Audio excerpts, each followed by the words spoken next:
Olá, pessoal, tudo bem com vocês? Na nossa aula de ciências hoje, vamos continuar aprendendo sobre a Terra. A Terra e os outros astros.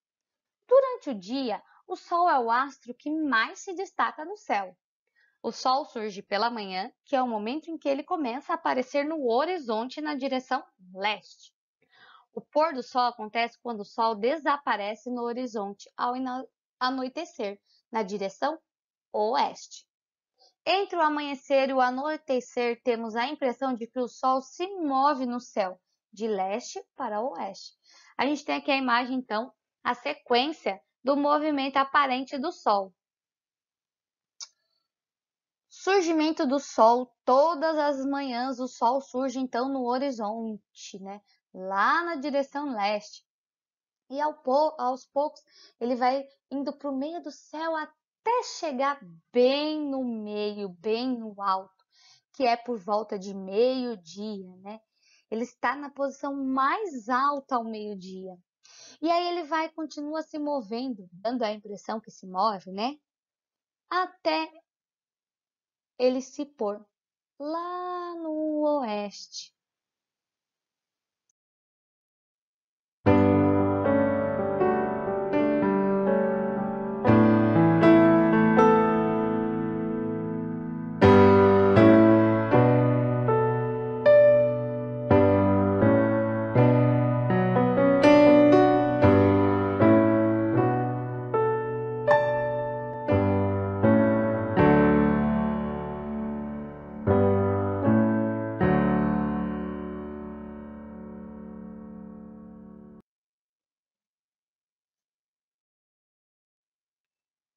Quando o sol se põe, o dia vai perdendo o seu brilho e vai começando a noite.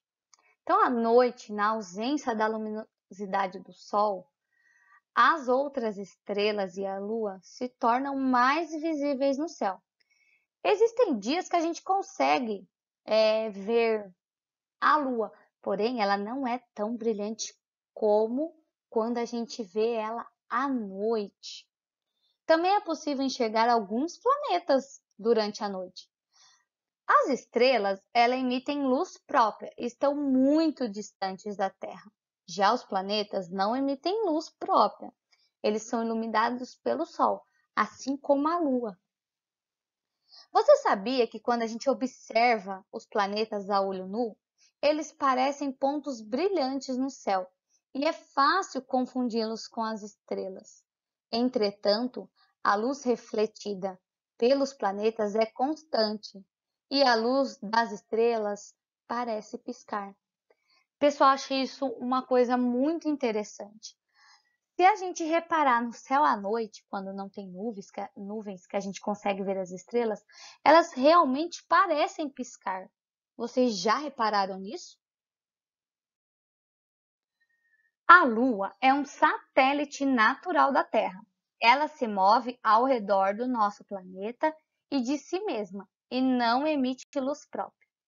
Conseguimos enxergar a Lua porque ela reflete a luz do Sol. Ao observarmos a Lua durante algumas noites seguidas, podemos notar que a aparência dela muda um pouco a cada dia. Essas diferentes aparências da Lua são chamadas de fases. Então, a gente tem aqui uma representação das fases da Lua, observadas do Brasil. Então, vamos lá. A primeira é a Lua nova. É quando a gente não consegue enxergar ela, ela está toda escura.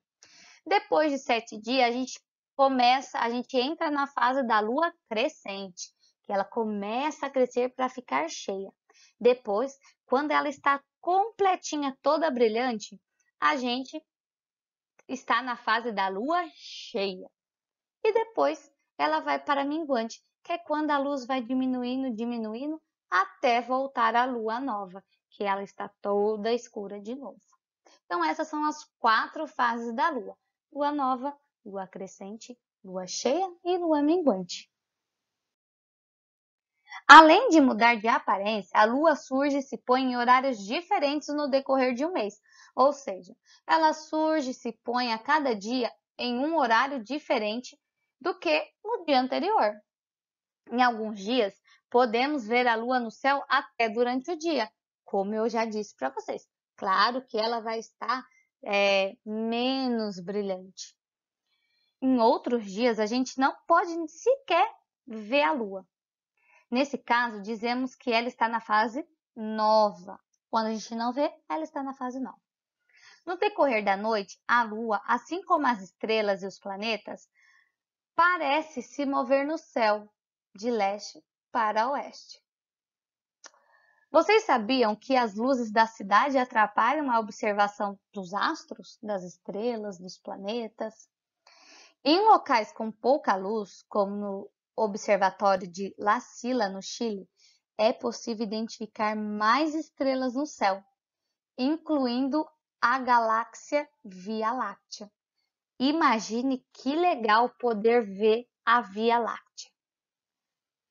Aqui a gente tem a imagem, né, do Observatório La Silla, e a gente consegue ver até o planeta Marte ali na foto.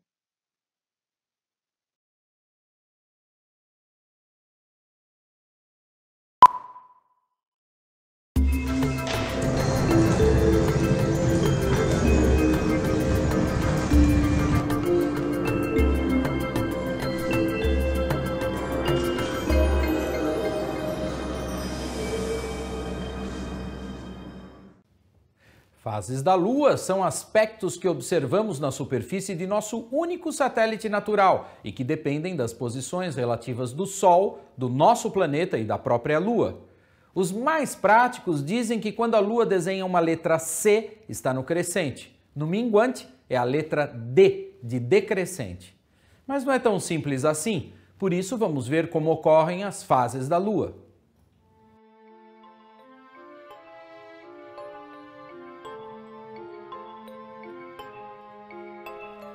Há uma região da órbita lunar em torno da Terra onde praticamente nenhuma parte da luz solar é refletida de nosso satélite para o nosso planeta.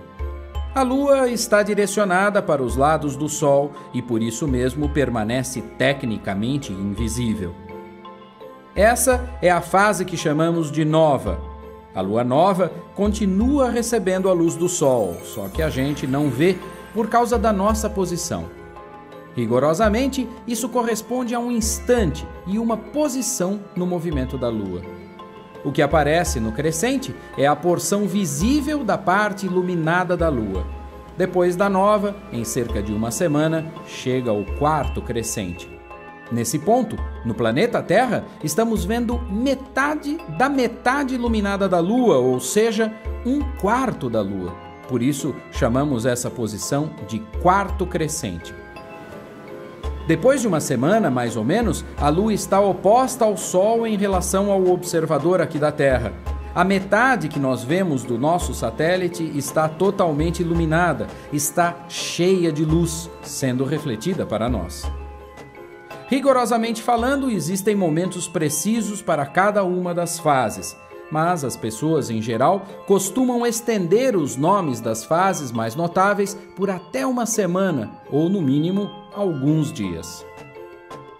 Depois da lua cheia, as posições relativas do Sol e da Lua provocam a redução da área iluminada visível do nosso satélite em relação à Terra, o que corresponde ao minguante, passando pelo quarto minguante até retornar à fase de nova em cerca de mais 2 semanas. Todo o período demora perto de 29 dias e meio. Pensando nos horários em que vemos a Lua no céu, podemos tomar como referência o pôr do Sol. Perto da fase de nova, a Lua estará na direção do Sol. Isso significa que quando o Sol se puser, a Lua estará na mesma direção dele, nos primeiros dias desse ciclo. Quando a Lua estiver no crescente, ainda estará relativamente próxima do Sol. Na medida em que os dias passarem, o Sol vai se pôr e a Lua aparecerá cada vez mais alta no céu. Isso ocorre devido ao seu movimento próprio na direção oposta ao movimento aparente de todo o céu. Na lua cheia, ela nasce quase no pôr do sol e passa praticamente toda a noite brilhando.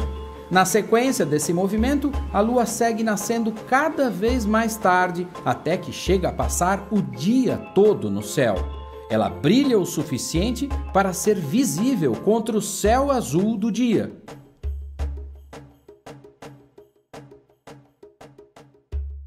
Esses movimentos relativos do Sol, da Terra e da Lua criam as situações de quase completo alinhamento que provocam os eclipses. Mas isto é assunto para outra letra do ABC da astronomia. Nos vemos!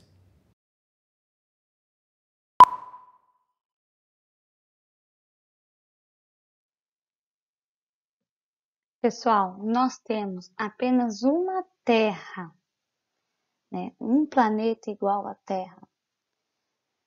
O surgimento da vida ocorreu muito tempo depois da formação da Terra, e pelo que sabemos, até o momento ela é o único planeta a abrigar seres vivos.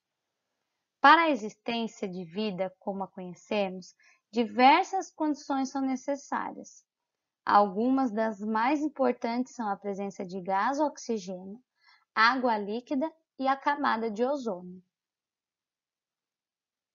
Alguns dos elementos mais importantes, então, a água, a atmosfera com oxigênio e a camada de ozônio, elas vêm sendo ameaçadas pela poluição e contaminação decorrente das atividades humanas.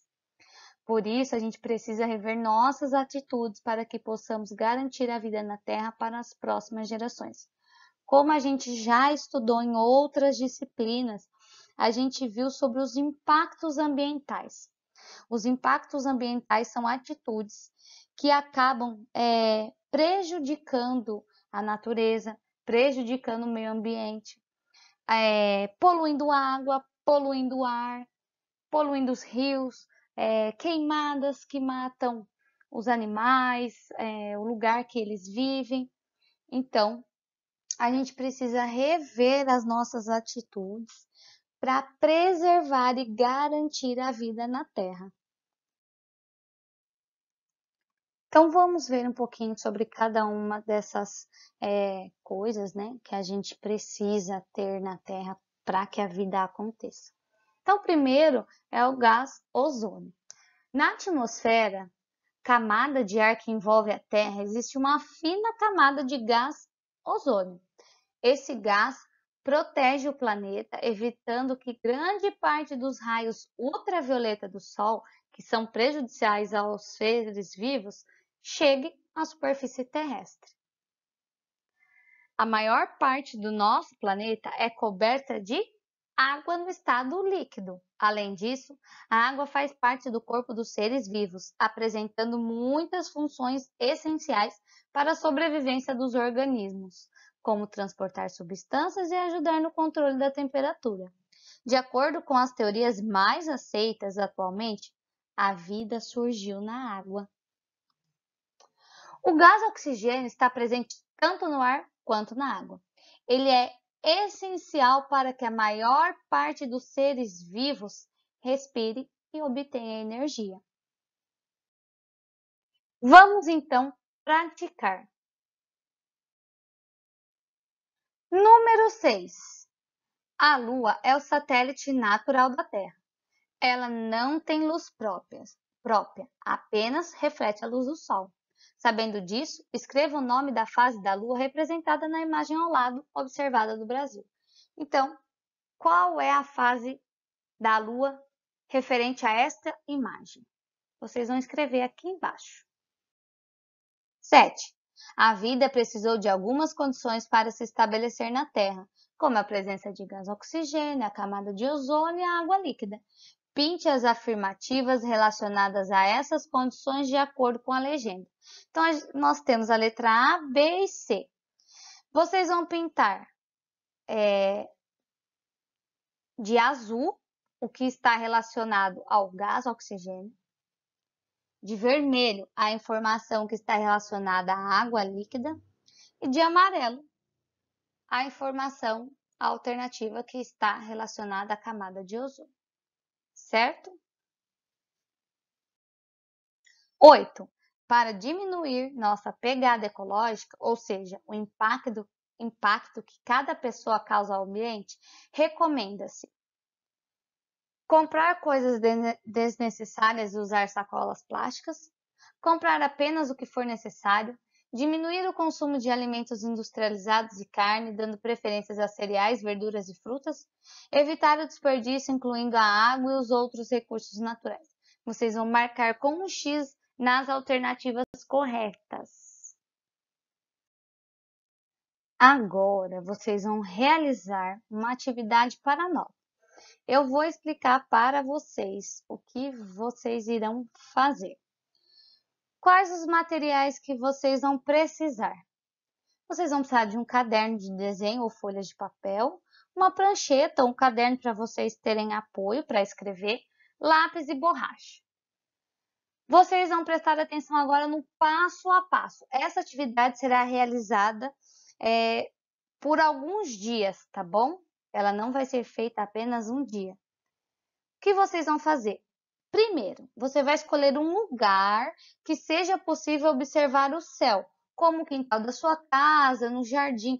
Não dá para fazer dentro de casa, você vai ter que sair para fora e olhar para o céu. O importante, então, é que seja um lugar descoberto. Você sempre ficará no mesmo local, isso é importante. Então, você tem que lembrar, marcar muito bem o local que você vai estar, tá bom?